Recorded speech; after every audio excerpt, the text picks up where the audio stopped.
Hey guys, Jester here.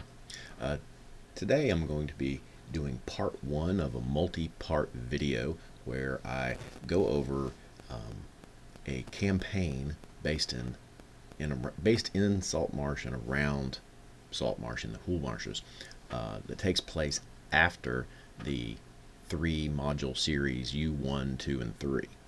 Um, this video today will be addressing the I guess you would call it session 0 for beginning the adventure using what I've done so far in my campaign. So basically you want to start the characters off somewhere between 5th and 7th level. Personally, I would start them off at 6th level and just go from there. So having them roll up their characters just like you would, however you would normally roll up a 1st level character, just, roll them up for 6th level.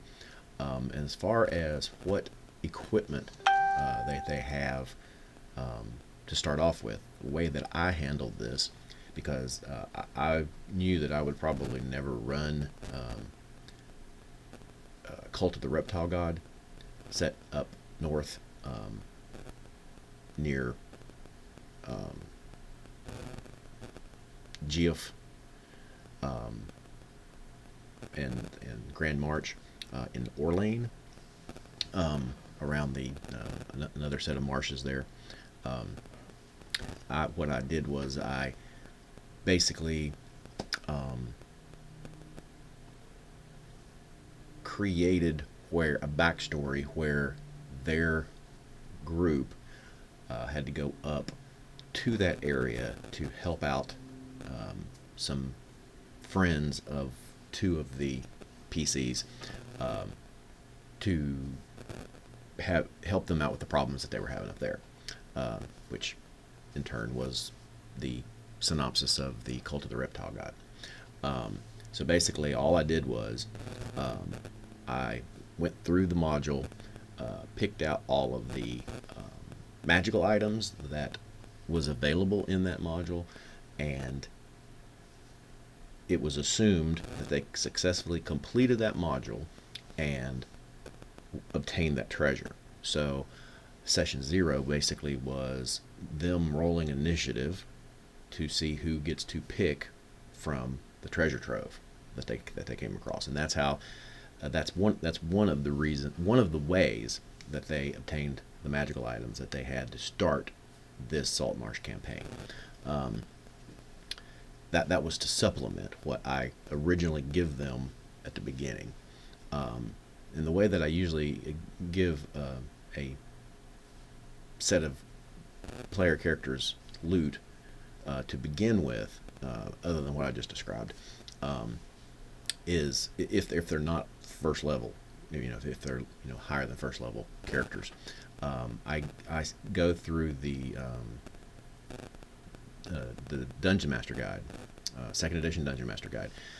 Next to each magical item, there is an experience points value.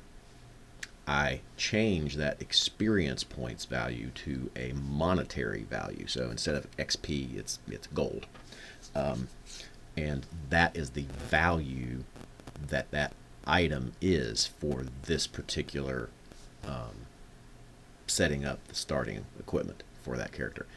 And then I assign a specific gold piece amount, or if you just want to make it simpler, an XP amount for each character, and you go take that XP amount or gold amount, however you converted it, into the Dungeon Master Guide and select what they want. So basically they're buying their magical items from the Dungeon Master's Guide using a set amount that I give them, and using the value of each item as it's listed as XP value in the Dungeon Master's Guide. And I put a limit on how much of their total value that I gave them. I put a limit on how much of that they can use per item. So let's say I give them 5,000 XP worth of magical items, but they can't pick anything over 500, or maybe over 1,000, whatever, And what you would want to do is just you go into the Dungeon Master Guide and look at the values of everything and see, okay, I don't want them to have this particular high-powered magical item, so you set the max amount they can spend per one item less than that item, so that they can't ever get that item in this capacity. And so it works out pretty good that way. So I started them out with their magical items that way, then did the Cult of the Reptile God loot treasure trove, divvied up by initiative, and do that each round. Have them roll up an initiative every round, and then they get to select when it's their turn which out of that trove they want, and it just divvied up everything pretty nicely. And then I had them trek down from Orlane down to Kimberton, which is on the western side of the Hool Marshes in Keeland. And they ended up in Kimberton, and that started off the next module. And I'm not going to go into that on this video, but on the trip there, if you want, you can have them encounter all types of monsters along the way, depending on what route they chose. This particular group went down a river, and pretty much the whole way. So you can have all kinds of you're going through several countries. Have all kinds of interactions, encounters, whatever, just to give them, a little bit more XP or whatever, just to, rather than just, okay, you started out there, now you're here, Sometimes it works, sometimes it doesn't. So, in any case, that's all I got for this video. Again, this is part 1, so there's going to be more parts to this, and it may come out a little bit slower, due to the fact I'm still running this campaign, and I don't want to give my players any heads up on what's going on, or where they're playing, what they're playing in, or whatever. So, but anyway, hope you enjoy the video.